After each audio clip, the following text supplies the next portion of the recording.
Istana Kepresidenan memastikan pemerintah serius menangani kasus keracunan massal program makan bergizi gratis atau MBG.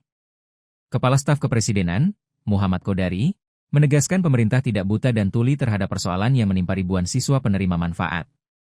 Kodari memaparkan, setidaknya ada 3 lembaga yang mencatat kasus keracunan MBG.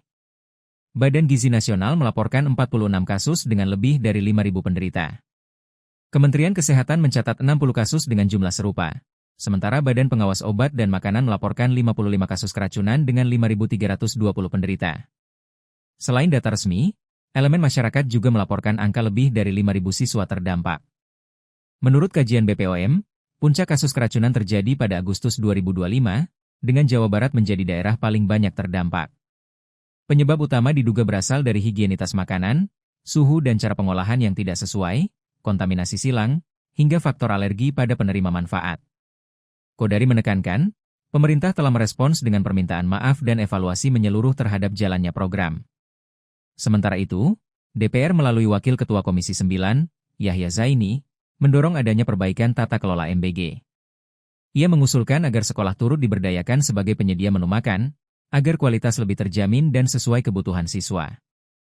Selama ini, MBG melibatkan yayasan dan pelaku usaha kecil menengah dalam pengolahan serta distribusi makanan.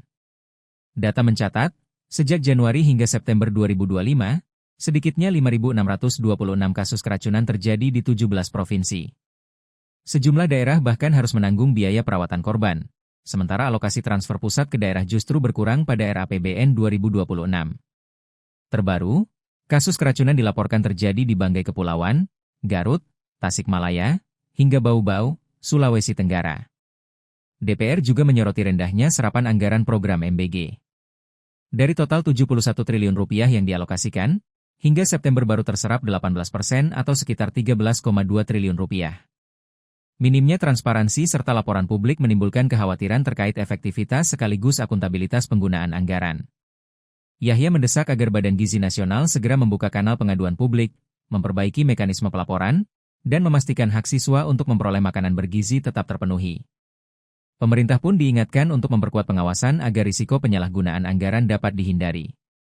Program makan bergizi gratis sejatinya dirancang sebagai terobosan pemenuhan gizi anak sekolah.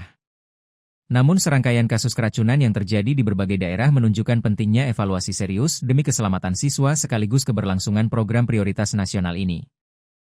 Download Tribun X sekarang, menghadirkan lokal menjadi Indonesia.